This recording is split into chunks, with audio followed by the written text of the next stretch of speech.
Hi, welcome to es301 Engineering Analysis. This is chapter 22 on integration of equations. So here are the learning goals. At the end of this, you'll understand how to use the Romberg technique to achieve a higher order estimate of a numerical integral. You'll be able to use the Romberg algorithm for an integral estimate of any order.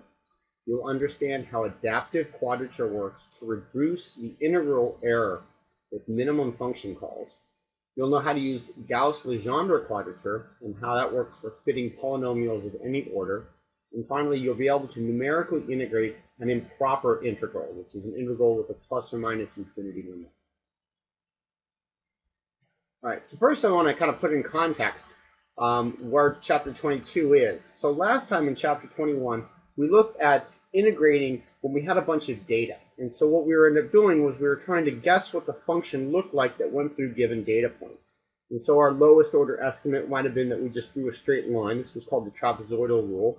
Then we looked at Simpson's rules, where we started to kind of put curving polynomials in between here. However, there was nothing we could do in the area in between where we didn't have data. So, for example, if the real function looked like this, we had no way to know it if we didn't have any data points in there. The best we could do was kind of assume that it was somewhat smooth in between the data points. What we're going to look at now is the instance where we actually have access to the function. We can evaluate it anywhere that we want. But we don't have any of those evaluations. We're going to pick where to evaluate the function. But now we can choose where to do it. And we're going to look at various methods that let us look at it. Now, obviously, if we were to integrate and say I kind of picked those points right there, I might want to go ahead and stick a point here and stick a point here. I could keep go ahead and adding more and more points, and I would get a very, very accurate integral. And so you might wonder, well, if I have the function, why don't I just do that?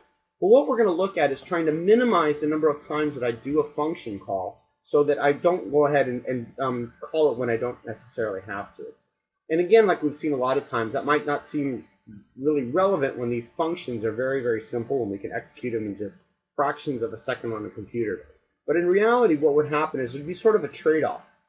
Because the models we're looking at aren't simple one-dimensional functions like this. They're often something like, for example, I show in this picture, could be a weather model of the entire globe.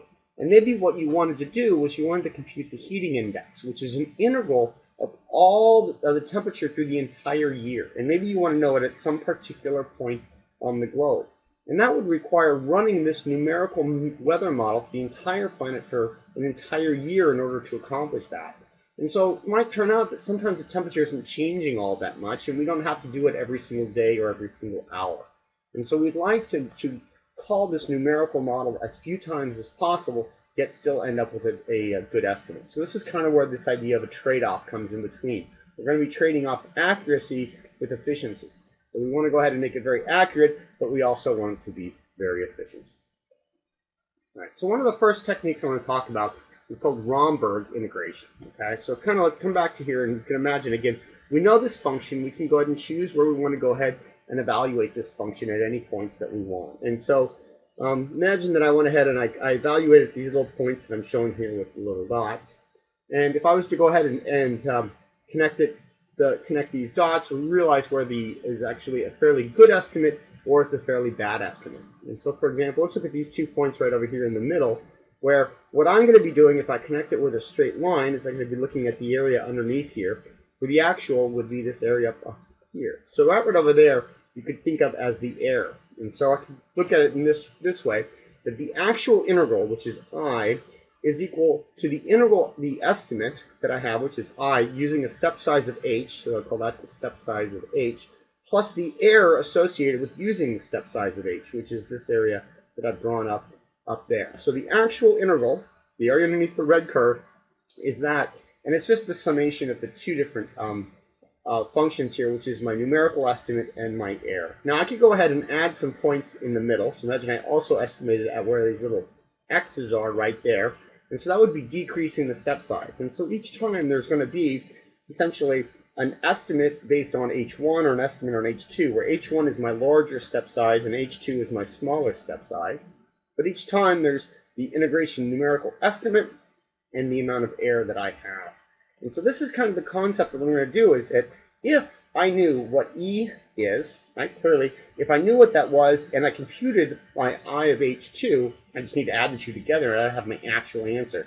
So what we're going to see, is there a way to go ahead and kind of get a ballpark idea of what E of H2 is, for example? And this is actually the formula. It's an algebra, and you're welcome to look at it in the textbook. But the primary part is that here I have my value of I, and then everything over here, this is the air associated with H2. And notice what it uses is this kind of numerical or algebraic value here, then the integral I evaluated at H2, and the one at the lower estimate of H1. And so kind of the idea here, the way to kind of think of this is general, this is a lot like a Taylor series where we would say, okay, well, we wanted to know what F was at X, and what we did is we evaluated what it was at A, and then we looked at some way that it was changing, or more or less the error. And so the first order Taylor series was F prime at X, and then we looked at X minus A, so the distance in between them. So this right over here was my error correction, and this you could think of as my numerical estimate. And that's kind of more or less what we're doing over here. And what this lets us do is get a better estimate of what we are at step size H2 without going to H3, without actually doing the integral at a whole other point. And again, keep in mind, these functions in practice tend to be fairly arduous to go ahead and compute. There's a little bit of algebra you can do, and you end up with this next formula down here, different form. And what's kind of nice about it, you realize, is that I'm saying now my integral estimate is, well, it's 4/3 of what it is at the small step size, and then I subtract a little bit at the larger step size. And this is kind of a specific example of what would be a general term of what's called the Romberg algorithm. And here I show the Romberg algorithm from the textbook. And so what it is there's two indices here. J is related to the accuracy. So for example, I look at this first term here, I of j plus 2. This is going to be, for example, it at H2. I at j was it at H1. So in terms of accuracy, H2 is obviously more accurate than H1. H2 is a smaller step size. And then I can go ahead and keep going through my iterations. Just come back up to my diagram here. So my first iteration was the dots. The second iteration was maybe with little x's. And then I could go ahead and start putting points in between, maybe these little open circles right there. And that would be my next iteration. So back down at this equation, that's the idea of what k is. So k is going to start off with your first iteration, then your second iteration, and third iteration. And what you'll look at if you kind of put the numeric values in there is that each one of these terms is going to be weighting more and more heavily on the most recent estimate, and I think my little error correction term is going to be a little bit less. And that makes sense, because as I go ahead and decrease my step size, I would expect the error to become smaller and smaller, so this weighting term would be a little bit less. So let me go ahead and explain. This is kind of a figure from the textbook, but sometimes I think it helps to go ahead and explain what they're doing in this example here, so where these values come from. So let's kind of come back up here again, and let's look at this figure. And so imagine that originally my lowest order estimate is I'm doing it at these round dots. I'm doing it at those points. So that would be my first order estimate. That would be, for example, what we would call H1. Okay. So if I went ahead and just connected those points there and did my integration, I would have this value. And so the example in the textbook, that was a 0.1728 value. So that was this order estimate. Now, clearly, if I started putting points in between as well, I'm going to get a better estimate. So I did it at the x's. Remember, it's also doing it at the dots there. Then I would have this estimate here, which is 1.0688. Then if I stick these two values into the Romberg algorithm, I get this estimate, 1.367. This is my better estimate. This is at a more high accuracy without going to the next smaller step size. Now, however, if I went to the next smaller step size, so maybe now I'm going to go ahead and put some, we'll put squares here. So now I'm going to evaluate at all the dots, x's, and all the squares, right? So clearly I'm going to be getting even a higher order estimate. That would be this value here, 1.4848. Keep in mind, this is just those two values I had at the lower order. Now again, I could apply my Romberg algorithm using these two values to get this next one, this 1.623. And then I plug those two into the Romberg algorithm again, and this now becomes my highest order estimate, 1.64. Notice 1.64, it's markedly different than 1.48, which I did at the squares. And so I'm getting closer and closer to what the actual value is. It actually is pretty close to 1.64. I can do that one more time and just kind of come back to reiterate. Now I'm going to go ahead and also do it at maybe these little triangle values, okay? And then if I went ahead and did that estimate, this is going to be this 1.6008. And again, sort of recursively apply the Romberg algorithm, and then I'm going to end up with this value of 1.64, which is actually incredibly accurate. In fact, the textbook, I think, mentions over here that in order to get this accuracy with the trapezoidal rule, you would have divided this function into, I think, like 256 steps instead of just doing it in these more or less these 4 that I had right down here. Okay, so that's kind of the basis of what we're doing now. And I want to talk about 2 more other techniques. And so first I'm going to look at which is called adaptive quadrature. All right. So let's come back to our function. And so I'm going to again just kind of say, let's initially I evaluated at these points here, which are my little dots. And let's just go ahead and just draw a straight line in between them for the trapezoidal rule. And there would be my estimate of what my integral is. And what you realize is that, well, clearly there's going to be some areas where I should go ahead and use a finer grid, right? I clearly should be at that point right there. I would like to put it a point in between there to increase my error estimate. However, some of these points, like this next one over here, I don't know, there's going to be as much gained by increasing the accuracy of it by putting a midpoint there. And then actually in this area right here, once I do that, it's nearly linear. There's no reason to go ahead and increase the accuracy at that point. So what I would like is a numerical algorithm that looks for the areas where the function's changing a lot and does a very fine grid, and then keeps a larger grid in the areas that I don't need it. And that's called adaptive quadrature. It's actually straightforward to implement, and this is actually something that's great in terms of a recursive function. If you think back to the way recursive functions work, what it does is it's a function that calls itself. So here's kind of the idea behind the recursiveness of it. So what I'm going to do is I'm going to start off and come back up to my figure here. I'm going to evaluate my integral from this point here, I'll call that A, this point over here at D. And what I'm going to do is I'm going to first break it into 2 points. I'm just going to put one midpoint in there and do my trapezoidal rule. I'll call that I sub A and that I sub B. All right, and so clearly the integral is just the sum of those 2 areas underneath those 2 halves.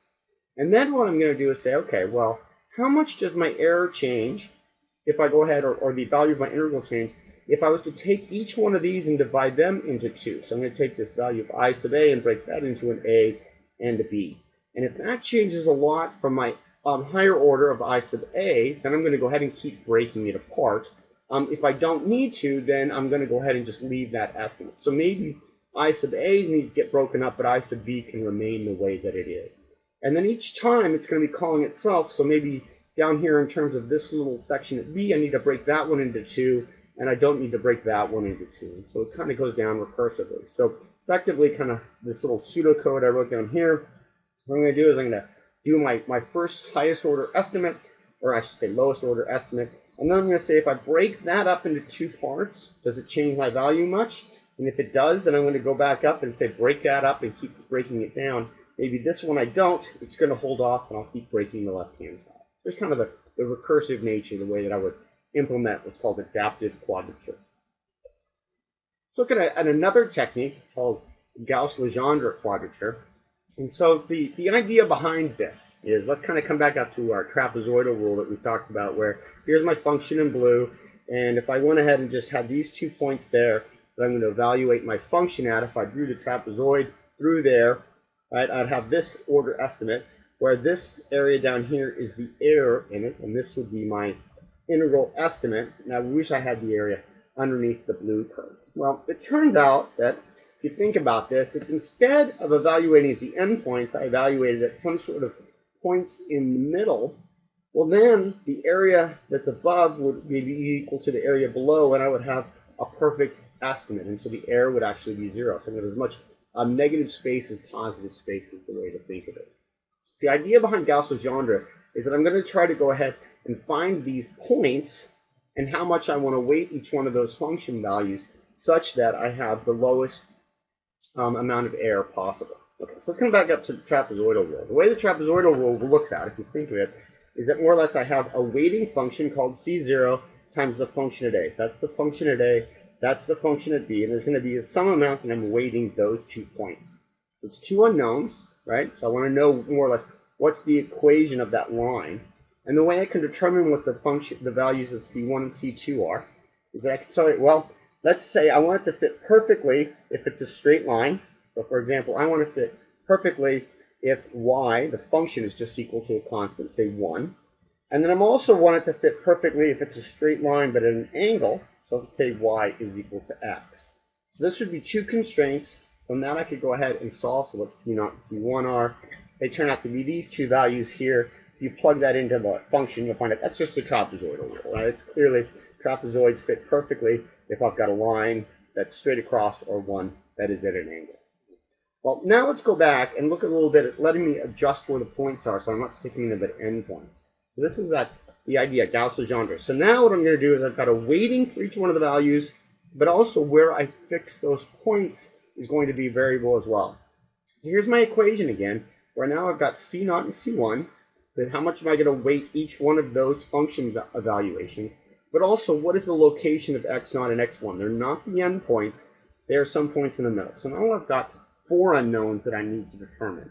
And so what are the 4 kind of specifications that I'm going to have? Well, I'll do like before. I'll say I want it to fit perfectly if it's a horizontal line. I want it to fit perfectly if it's a straight line at an angle. And then I'll also say I want it to fit perfectly if it's a quadratic. So I want it to fit perfectly if x squared in between those 2 points.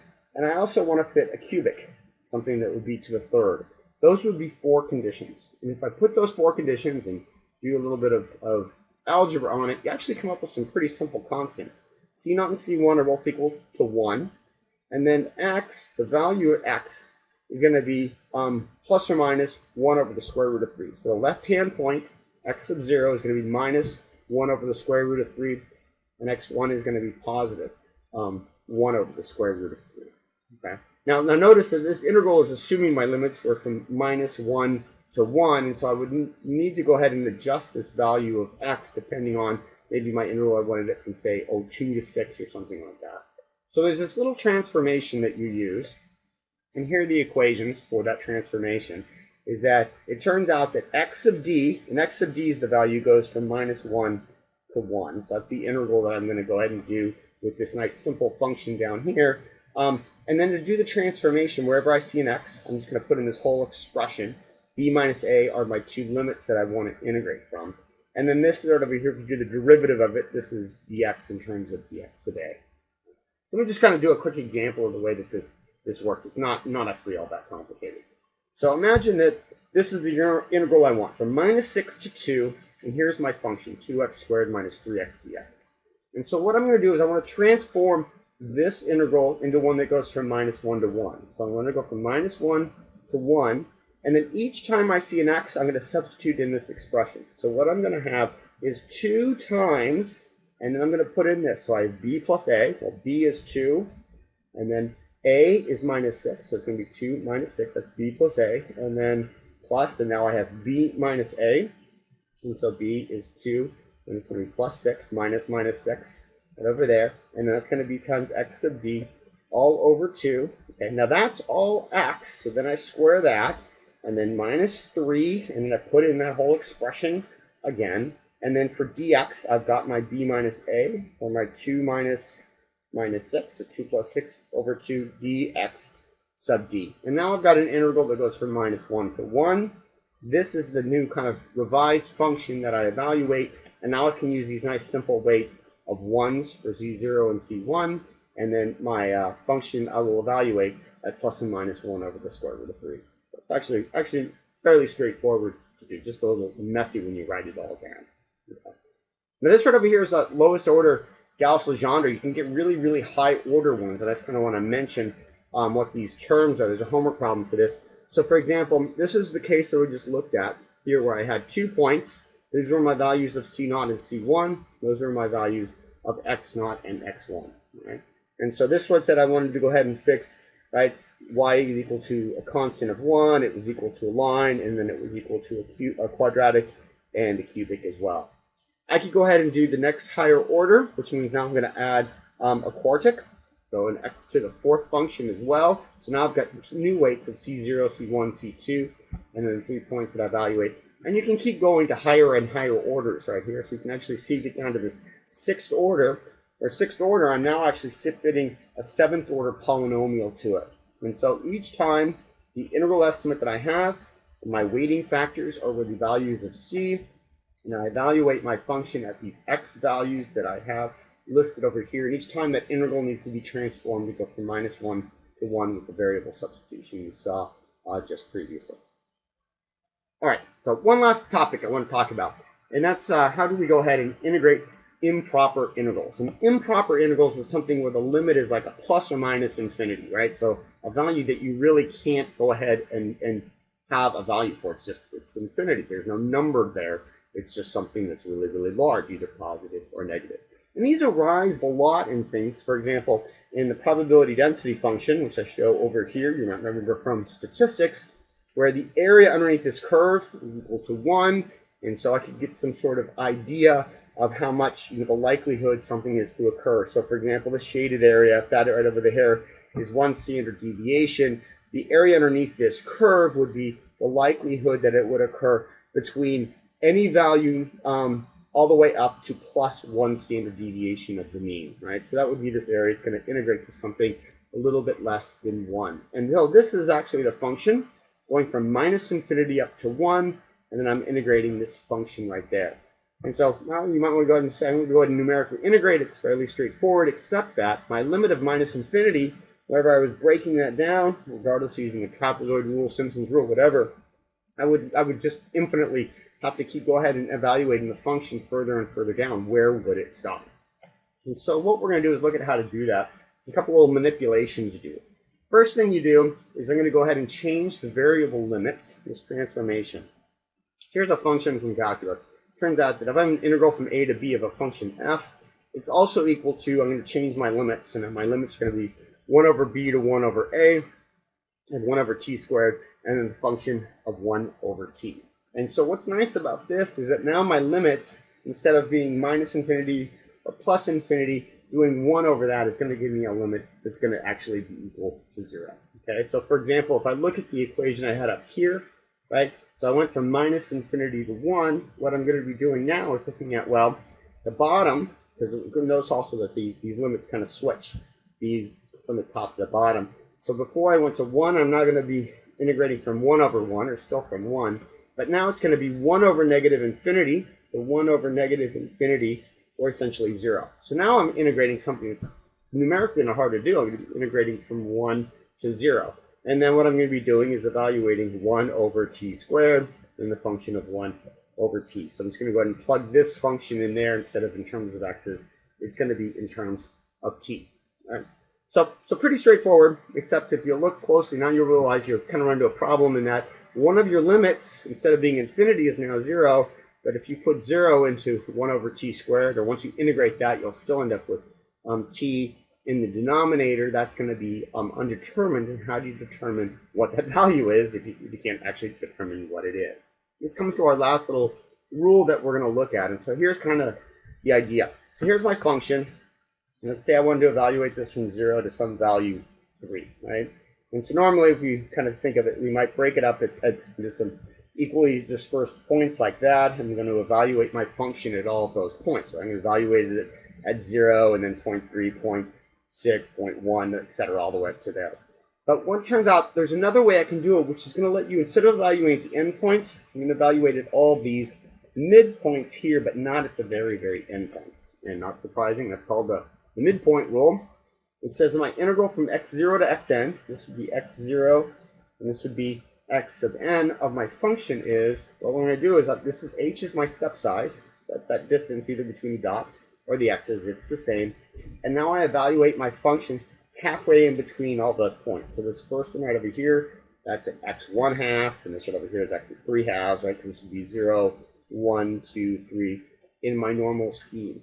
And so I'm doing is going to add up all those function evaluations, weight it by the step size, and that's going to go ahead and give me an estimate of what my function is, and I never have to evaluate it at the endpoints. So kind of convenient. Okay, that wraps it up. So let's do a review here. First thing we saw is that integration, when you have a known function instead of just data points, it allows for greater accuracy. We looked at various techniques. We looked at the Romberg algorithm, and it permits you to get a higher order estimate using lower order estimates without actually going and evaluating that function at the higher order. We looked at adaptive quadrature. It refines the integration area only where it's necessary. It implemented very well with recursive functions. We looked at Gauss-Legendre quadrature. which fits various order polynomials to each section, and it increases the accuracy. We saw we can get very, very high order just by changing our values of C naught and then the evaluation points of x of n. And then finally, we looked at improper integrals, integrals with plus or minus infinity in the edge. We saw how they can be numerically evaluated with a change of variable, which is called the limit transformation, and then this weighting scheme, which was just known as the midpoint rule.